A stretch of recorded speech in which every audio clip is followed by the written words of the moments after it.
L'époque médiévale est à l'honneur à Reims ce week-end. Les fêtes johanniques, en souvenir de Jeanne d'Arc et du couronnement de Charles VII, se déroulent jusqu'à demain. Elles attirent chaque année des milliers de visiteurs. Charles-Henri Boudet et Antoine Laroche. Stéphane a fait plus de 6000 km pour trouver un nouveau chapeau assorti à sa tenue. Cet Américain de Washington est un passionné de l'histoire médiévale française. Aux États-Unis, il y a une culture de Renaissance Fairs. Ce sont comme des fêtes médiévales et nous participons dans ce scène. Alors ici, on a vu qu'il y a quelque chose comme ça et nous avons décidé d'aller pour les voir.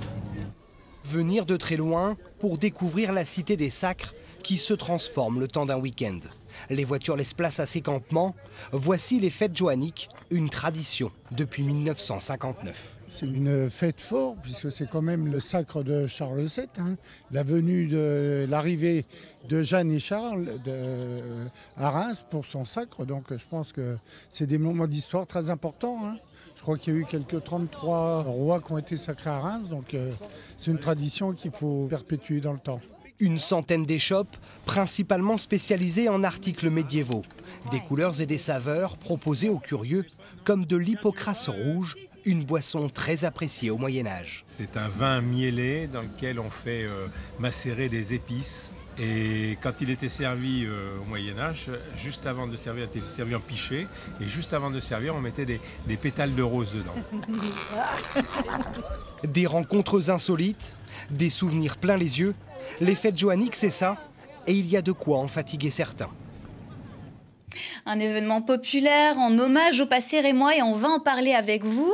Bonjour Patrick Doumy. Bonsoir. Bonsoir plutôt. Vous êtes historien et spécialiste du Moyen-Âge. Alors racontez-nous déjà, qu'est-ce que ce sont exactement ces fêtes johanniques? Qu'est-ce qu'elles célèbrent exactement? Alors nous commémorons le sommet de l'épopée de Jeanne d'Arc.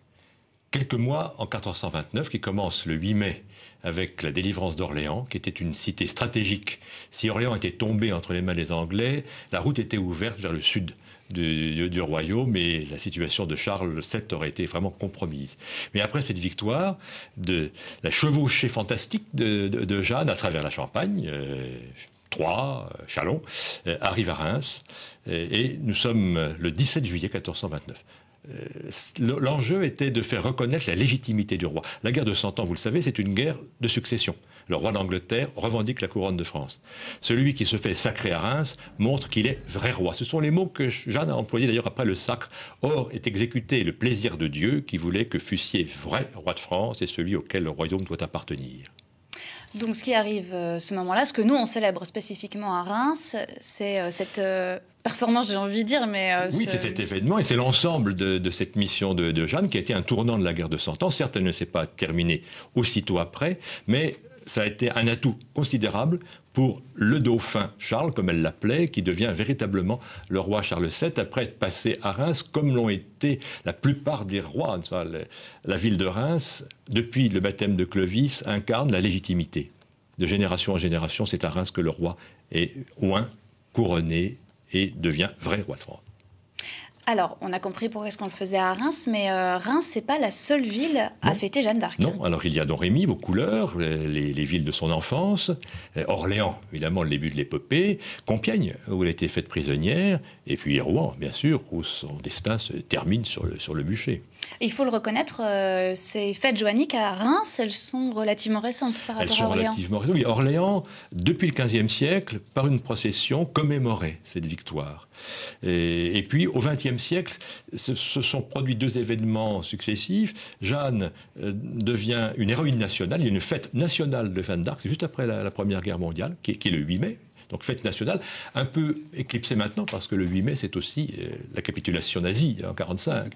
Et puis, elle est canonisée par l'Église en 1920, et là, elle est fêtée le 30 mai, qui est le jour de sa mort, puisqu'on célèbre les saints le jour de leur naissance au ciel, selon la tradition.